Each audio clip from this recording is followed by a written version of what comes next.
Welcome, fellow plant enthusiasts. Today, we're exploring the world of large indoor tropical plants, perfect for beginners, living outside tropical climates. Join me as I showcase some impressive adult plants and highlight their unique features. All of these plants I've grown from small cuttings, and for at least 6 years, they've been delighting me with their friendly disposition here in northern Germany. First up, we have the Nephrolepis exaltata tiger, also known as the tiger fern. This beauty boasts striking and variegated fronds. I purchased a small 6 cm plant from an online store several years ago, and just look at it now. This fern requires frequent watering, but it withstands cool winter temperatures and dry air. It winters without additional lighting from grow lights. Next, we have the kangaroo fern, or microsorum. With its wavy, vibrant green fronds, this fern is a low-maintenance favorite among indoor gardeners. I received one rhizome of this fern from a friend about 4 years ago, and it has grown into a meter of beauty. It doesn't mind care mistakes or changing seasons, and is not picky about lighting. Its fronds live long on the bush, so it needs to be rinsed in the shower to remove dust.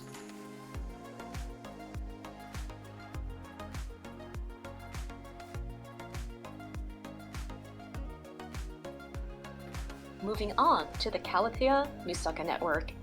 This stunning plant features intricate leaf patterns resembling a network. It grew from a small cutting with 3 leaves.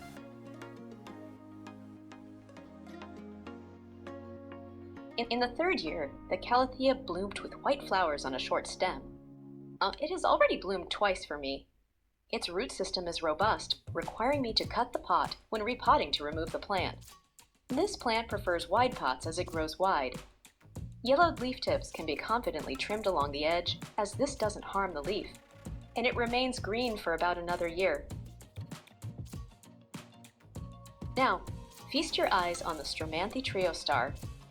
With its vivid pink, green, and white leaves, this plant is sure to steal the spotlight in any room. Yes, its leaf tips tend to dry out often. Trim them and enjoy new growth. With care mistakes, the bush dies from the center outwards. Therefore, after 3 years of growth, it's advisable to refresh the bush by separating a young shoot into new soil and discarding of the dried up center. I'll show you how I rejuvenated my bush in the next video. The Spathiphyllum's sweet Sebastiano, also known as the peace lily. With its elegant white blooms and glossy green leaves, it's a classic choice for shaded indoor spaces. I have several varieties of Spathiphyllum. Originally, I ordered the largest variety, Spathiphyllum Sensation, but received this bush instead. Judging by its foliage and growth, it appears to be sweet Sebastiano, not Sensation. Here we have the Monstera Constellation, a variegated beauty that's as unique as it is stunning. Its marbled leaves make it a statement piece in any plant collection. I purchased it with just 3 leaves.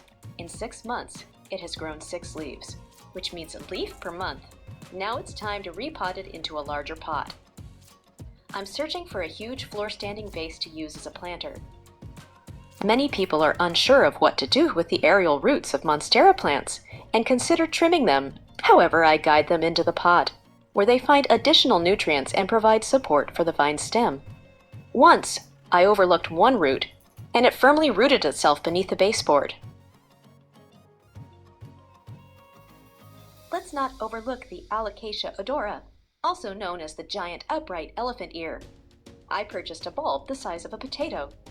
In the 1st year, I had a 1 plant, and by the 3rd year, 3 offsets had sprouted. The plant blooms twice a year with fragrant flowers.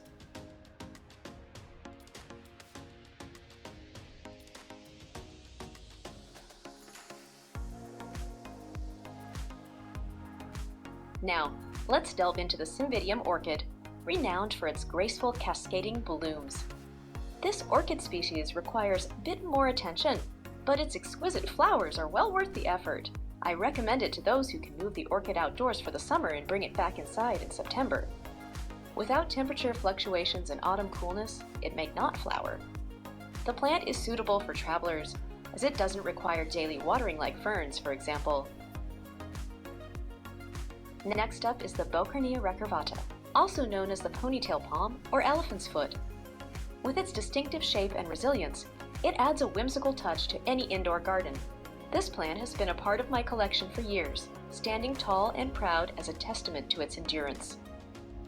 Since this plant takes a long time to develop a thick trunk, it's best to purchase a mature plant with a robust caudex. Water bokeria like a succulent only after the soil has dried out, so it can also wait for your return from vacation.